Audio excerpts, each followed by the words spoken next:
Season 1, The Golden Child, the birth of countless cosplays and TikTok edits. But then something happened, something dark, something called Season 2. Today we're diving into 5 animes that fumbled the bag so hard you'd think the writers left mid-season to work at a 7-Eleven. Now, the first anime we have up in our list is Tokyo Ghoul. Now, started watching Tokyo Ghoul recently in 2024, and I must say, season 1 was very peak. Like, it was stylish, it was bloody, it was existential. And Kaneki, he snapped like multiple times, like literally and emotionally, and we all thought this was gonna be the next Attack on Titan. But then Route A happened, and suddenly Kaneki forgot how to speak, joined an enemy faction off screen, and we needed a PhD in manga to figure out what was happening. They took gourmet horror and turned it into a philosophical soup with no spoon. Like, as soon as I jumped to season 2 after watching Tokyo Ghoul Jack and Tokyo Ghoul Pinto, like, I could not understand what was happening. Like, who is this Heisei? Where did he come from? Like, okay, I get it, he's like Kaneki's alter ego or something like that, but how did this happen? How did he join them? Why did he not go back to the coffee shop? Why did he not go back and meet his other friends? Like, what happened? This literally made me skip the anime because I just didn't understand what was happening. People always say, like, skip the anime, listen to Unravel, watch season 1, and just read the manga. But me personally, I don't have enough time to read the manga, so I just had to watch some recaps and stuff and see how the anime goes. But honestly, it was such a fall off. Like, I could not believe, like, such an amazing anime. I was so invested in it, and suddenly it just drops the ball. Like, I understand sometimes you have to cut some budget as a company. You have to cut some budget, you have to cut some people off, like layoffs, to like keep it under budget, keep the animation under budget, and keep the show going. But you don't have to like skip the plot, bro. We can wait. Like, Black Clover made us wait, like, I don't know, 2 years, 3 years. Black Clover made us wait for a long time, and we still waited. Like, we can do that with Tokyo Ghoul too, but nah, you just had to skip like the whole story, like the whole plot, and just give us Heisei. Like, I don't know who Heisei is, bro. Like I said, the final verdict for this anime is that it felt really hard, and the score I'd rather give it is like a 1 out of 10, honestly, like, based off of season 2, because that really made me skip the anime. Okay, up next we have The Promised Neverland. Now, I started watching it also recently, and honestly, I ended up dropping it because of like how bad the season 2 was. But let me get to season 1 first.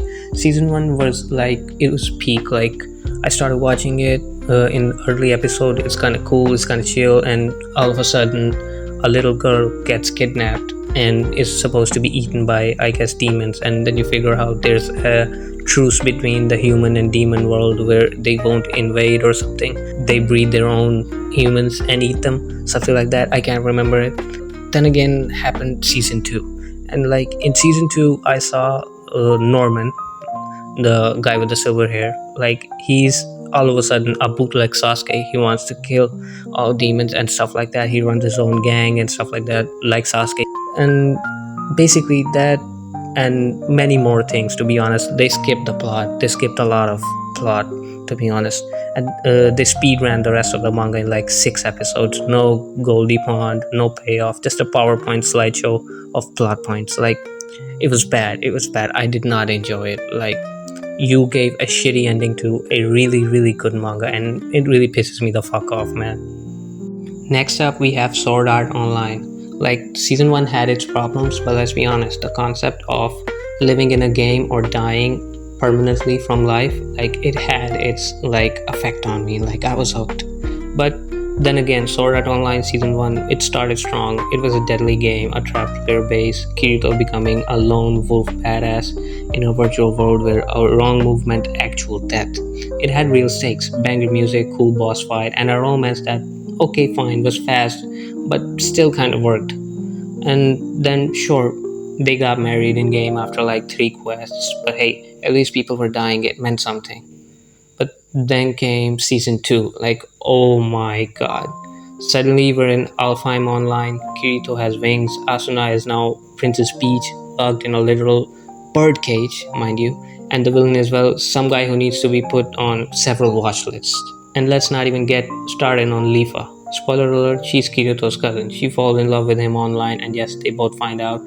And no, nothing about that gets less weird. You know how in season 1 people were fighting for their life? Yeah, forget that. Now it's all about fairy politics, weird incest subplots, and villains who want to lick Asuna's face through a data cage.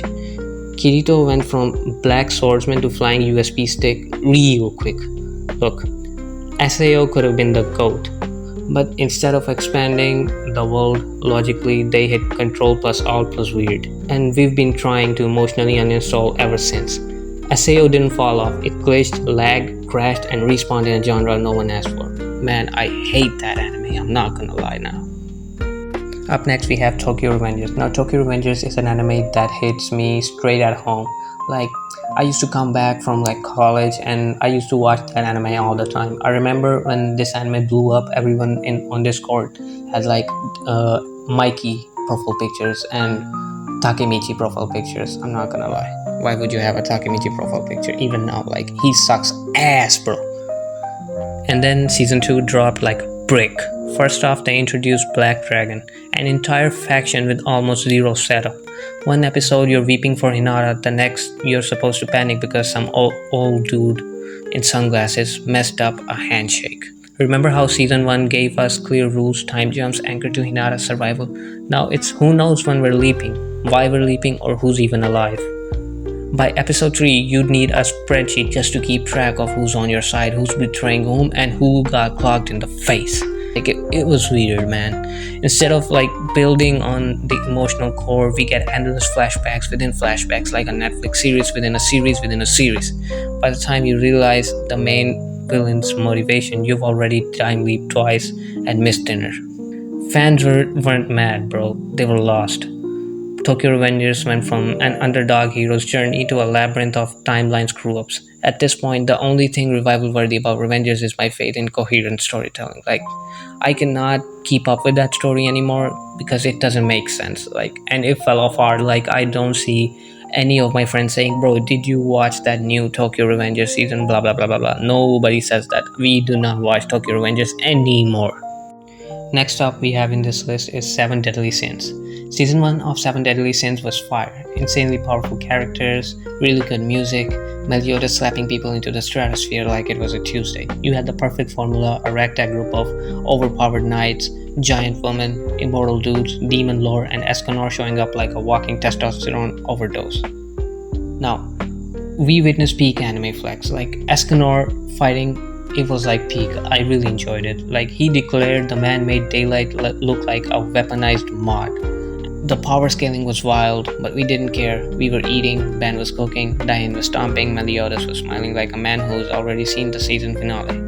Then came season 3, and with it, animation that looked like it was made on a potato by an intern holding a crayon between their toes. Like, the animation between season 1 and season 2 was good. Like, season 1 had like really fluid animation. Season 2 was okay, like I can live with that. But season 3 was like bad, bro. Bad. Like, I did not like it. Like, oh my god, it sucked. Like, they changed studios to Dean and apparently forgot to bring the budget.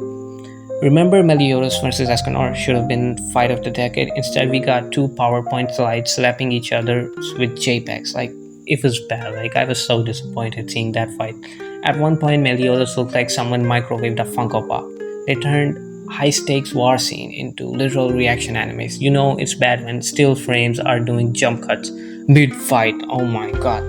And it wasn't just the animation, the pacing rushed, emotional scenes underwhelming. Characters died and came back and died again, and I stopped caring around death number 6. Heart went from comic relief to plot MacGuffin. King's Wings took 200 episodes to grow, and by the time we hit the Demon King arc, I was wondering if Netflix was just trolling us. There were so many power-ups by the end that it felt like Dragon Ball Z on double speed. Meliodas is now the Demon King. Cool, okay. I can live with that. Now, Zeldris is the Demon King. Sure, okay. Now, Ban's been training in hell. Awesome. But what the hell does it all mean, Kevin? Like I don't understand, man. Like it goes over my head so much.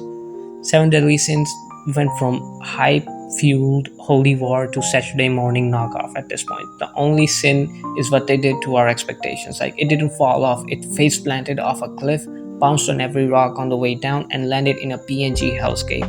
Okay, people, that's it for today. Let me know in the comments what you think about this list and what more animes you would like to add, because I know there's a lot of animes out there that just fell off after season one, like One Punch Man. Oh my god, I don't even want to talk about that anime. Like, it disappointed me so much.